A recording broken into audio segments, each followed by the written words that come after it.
안녕하세요. 공부에서 남주자입니다. 오늘은 멜라니 그린버그의 스트레스 프루프 브레인을 살펴보겠습니다. 스트레스가 의지의 문제가 아니라 뇌 시스템의 오작동임을 밝히고 그 시스템을 직접 재설계하는 방법에 관한 이야기입니다. 매일 아침 눈을 뜨는 순간부터 가슴이 조여드는 사람이라면 내가 아직도 원시 시대의 생존 전쟁을 치르고 있는 겁니다. 매일 아침 눈을 뜨자마자 심장이 뛰고 머릿속이 복잡해진다면 뇌는 지금 호랑이에게 쫓기고 있다고 착각하는 중입니다. 멜라니 그린버그 박사는 임상 심리학자로 수십 년간 스트레스와 신경과학을 연구해온 전문가입니다. 그가 스트레스 프루프 브레인에서 내놓은 결론은 단호합니다.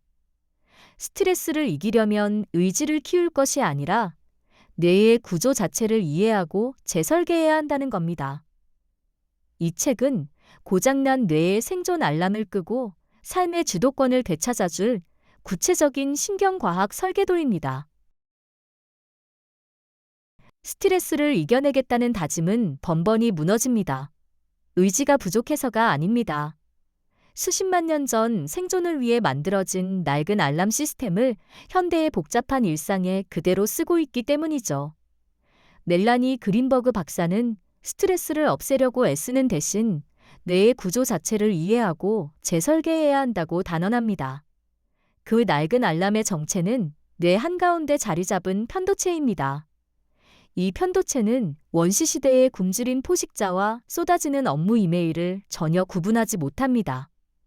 단지 생존에 위협이 된다고 판단하면 무작정 비상벨을 울려버리거든요. 불교에는 두 번째 화살이라는 유명한 비유가 있습니다. 첫 번째 화살, 즉 통제할 수 없는 외부의 스트레스는 피할 수 없습니다. 하지만 스스로 자책하며 쏘아대는 두 번째 화살, 스스로 만드는 고통은 피해야 한다는 가르침이죠. 편도체의 오작동을 내 잘못으로 돌리는 순간 우리는 스스로 두 번째 화살을 꽂는 셈입니다. 시스템이 해킹당했다는 사실을 인지하는 것이 첫걸음입니다. 그렇다면 비상벨이 울릴 때 몸속에서는 정확히 어떤 일이 벌어질까요? 그게 진짜 무서워지는 건 다음 부분입니다. HPA 축이라고 불리는 치명적인 화학 반응이 시작됩니다. 편도체가 위협을 감지하면 시상하부와 뇌하수체를 거쳐 부신의 화학무기 투하 명령을 내립니다. 에피네프린과 코르티솔이라는 호르몬이 온몸에 퍼지죠. 단기적으로는 심장을 뛰게 하고 근육을 부풀려 위기에서 벗어나게 돕습니다. 문제는 이 비상사태가 끝없이 이어질 때입니다. 캘리포니아 대학 샌프란시스코 캠퍼스의 엘리사 에펠 박사는 정신신경뇌분비학 분야에서 스트레스와 세포 노화의 관계를 규명해온 연구자입니다. 그의 연구에 따르면 만성 스트레스는 세포의 수명을 결정하는 텔로미어를 빠르게 닳게 만들고 복부의 지방을 축적하며 면역계를 망가뜨립니다. 말 그대로 몸을 늙고 병들게 하는 것이죠. 이 폭주하는 시스템에는 브레이크가 있기는 한 걸까요? 시속 100km로 달리는 자동차를 상상해 보십시오.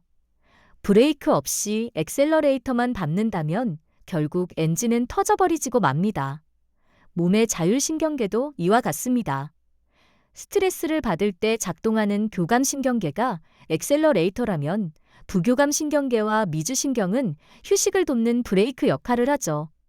만약 이 브레이크가 고장나서 극도의 스트레스를 감당하지 못하면 시스템 전체가 얼어붙어 버리는 프리즈 반응이 일어납니다. 몸과 마음이 완전히 마비되어 무기력과 우울증으로 이어지는 무서운 현상입니다. 브레이크가 제대로 작동하려면 먼저 내 스트레스가 어느 단계에 와 있는지 알아야 합니다. 급성인지 만성인지 그 차이가 생각보다 결정적입니다. 한두 번의 야근이나 중요한 발표를 앞두고 느끼는 긴장감, 이건 급성 스트레스입니다. 뇌 신경망을 자극해 성취감을 주고 회복 탄력성을 높여주는 긍정적인 역할도 하죠. 하지만 엉망이 된 인간관계나 빚처럼 통제할 수 없는 스트레스가 장기간 지속되면 상황은 완전히 달라집니다. 긍정 심리학의 창시자 마틴 셀리그만 박사의 유명한 개 실험을 보겠습니다. 피할 수 없는 전기 충격을 계속 받은 개는 나중에 탈출구가 열려도 도망치기를 포기해버립니다. 인간의 뇌 역시 만성 스트레스 앞에서는 이처럼 학습된 무기력에 빠지기 쉽습니다. 그렇다면 이 굳어버린 뇌를 다시 깨울 지휘관은 누구일까요? 가장 똑똑한 사람도 스트레스 앞에서는 어처구니 없는 실수를 저지릅니다. 뇌의 최고 경영자인 전전두 피질이 마비되기 때문입니다. 알람 센터인 편도체는 위협을 감지하자마자 번개처럼 반응하여 이성적인 사고 회로를 닫아버리죠. 반면 전전두 피질은 정보를 수집하고 과거의 경험을 분석하느라 상대적으로 속도가 몹시 느립니다. 진정한 위기 탈출은 이 느림보 경영자가 제자리를 찾을 때 비로소 시작됩니다. 전전두 피질이 편도체에게 잠시 멈춰 통제할 수 있는 상황이야 라고 신호를 보내야만 이성이 회복되거든요. 그리고 놀라운 사실은 이 굳어버린 지휘 계통을 실제로 바꿀 수 있다는 겁니다. 성인의 뇌는 굳어져서 변하지 않는다는 오랜 상식은 완전히 틀렸습니다. 캐나다 맥길 대학에서 학습과 기억의 메커니즘을 연구한 신경학자 도널드 헤브는 이런 명제를 남겼습니다. 함께 발화하는 뉴런은 함께 연결된다. 우리의 의도적인 생각과 행동이 물리적인 뇌의 신경망을 새롭게 연결한다는 신경가소성 이론입니다. 과거의 상처나 극심한 트라우마가 뇌를 경직시켰더라도 의식적인 훈련을 통해 전전두피질의 통제력을 되살릴 수 있습니다. 매일 반복하는 새로운 습관이 편도체를 진정시키는 새로운 고속도로를 뇌 속에 뚫어주는 셈이죠. 처방의 첫 번째 단계입니다. 어두운 방 안에서 손전등을 켜는 장면을 그려보십시오. 당신의 주의력은 오직 빛이 닿는 곳만을 밝혀냅니다. 마음챙김은 이 주의력의 방향을 과거의 후회나 미래의 불안에서 현재의 호흡으로 돌려놓는 훈련입니다. 매사추세츠 대학 의과대학에서 마음챙김 기반 스트레스 감소 프로그램을 창시한 존 카바찐 박사가 서양 의학에 도입한 이 방식은 단순한 명상이 아닙니다. 폭주하는 교감신경계에 브레이크를 걸어 느린 전전두피질이 작동할 시간을 벌어주는 치료법입니다. 임상 심리학자이자 마음챙김 연구자인 엘리샤 골드스타인이 제안한 스탑 기법을 일상에 적용해 보십시오. 하던 행동을 멈추고 심호흡을 한 뒤 내 상태를 관찰하고 이성적으로 다음 행동을 선택하는 과정입니다. 그런데 이 과정에서 많은 사람이 빠지는 치명적인 함정이 하나 있습니다. 감정을 억누르는 사람은 겉으로는 평온해 보이지만 실제로는 내면의 시한폭탄을 키우고 있는 중입니다. 감정을 억압하는 행위 자체가 뇌의 인지적 자원을 심각하게 고갈시키기 때문이죠. 플로리다 주립대 로이 바우마이스터 교수의 실험에서 불편한 감정을 억누른 참가자들은 이후의 문제 해결 능력이 현저히 떨어졌습니다. 두려움과 불안을 억지로 없애야 할 질병이 아니라 생존을 위해 뇌가 보내는 정보로 수용하십시오. 감정은 파도와 같아서 통제하려 들지 않고 그저 관찰하기만 해도 반드시 정점을 지나 부서지고 소멸합니다. 감정의 파도를 넘었다면 이제 에너지를 어디에 쏟을지 결정해야 할 차례입니다. 처방의 두 번째 단계입니다. 세상 모든 일을 내 뜻대로 움직이려는 완벽주의. 그게 뇌를 망가뜨리는 첩경입니다. 사람의 에너지는 한정되어 있습니다. 하버드 대학 심리학자 앨런 랭어의 양로원 연구를 보면 작은 화분에 물을 주는 사소한 통제권 하나가 노인들의 수명과 활력을 획기적으로 개선했습니다. 통제감이 얼마나 강력한 생물학적 힘인지 보여주는 사례입니다. 그 힘을 올바른 곳에 써야 합니다. 내가 완벽히 통제할 수 있는 영역, 내 업무의 질이나 내 감정 반응에는 모든 에너지를 쏟아야 하죠. 반면 경제 불황이나 타인의 마음처럼 결과를 바꿀 수 없는 영역에는 재빨리 마음의 완충지대를 설정해야 합니다.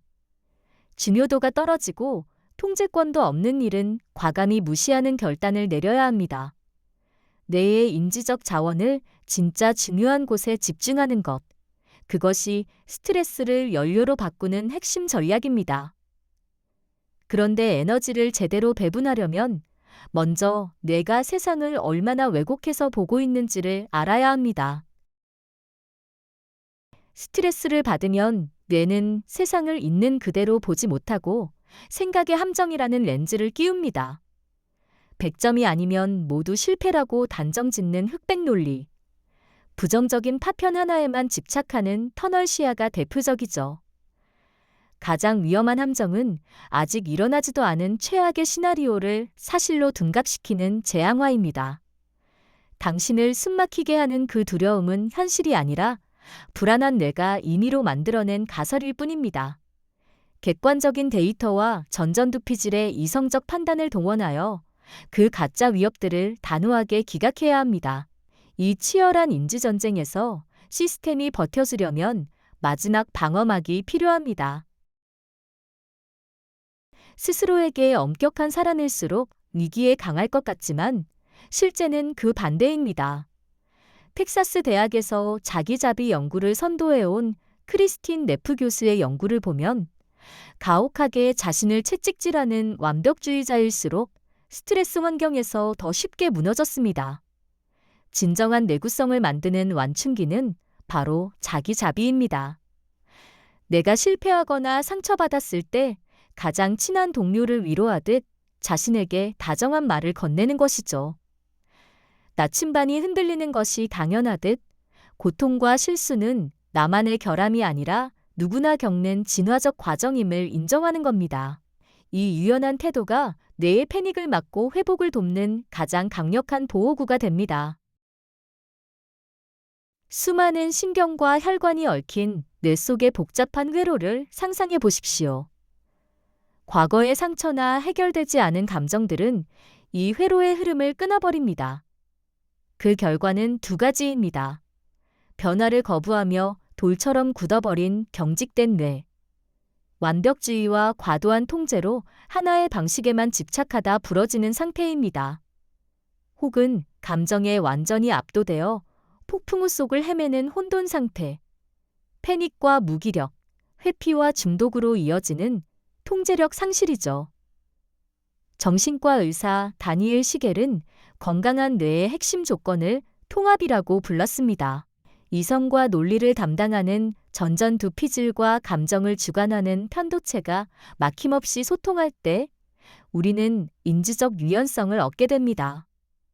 경직도 혼돈도 아닌 상황에 맞춰 최적의 대응 방식을 골라 쓰는 유연함이야말로 비바람 앞에서도 꺾이지 않는 진짜 힘입니다.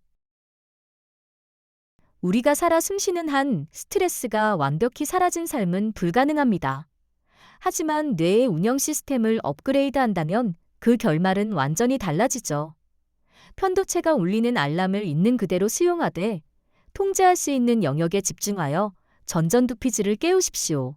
그리고 스스로를 다그치는 대신 자기자비라는 따뜻한 완충기를 덧대어 주십시오. 이 세 가지 신경과학 프레임워크가 결합될 때 스트레스는 더 이상 당신을 찌르는 무기가 아니라 도약을 위한 강력한 연료로 바뀝니다. 이제 편도체의 폭주를 끝내고 당신이 뇌의 진짜 주인이 되어야 할 시간입니다. 지금까지 멜라니 그린버그의 스트레스 프루프 브레인을 살펴봤습니다. 책을 통해 더 풍부한 내용을 확인해 보세요. 부족한 영상이지만 구독과 좋아요 부탁드립니다. 시청해 주셔서 감사합니다.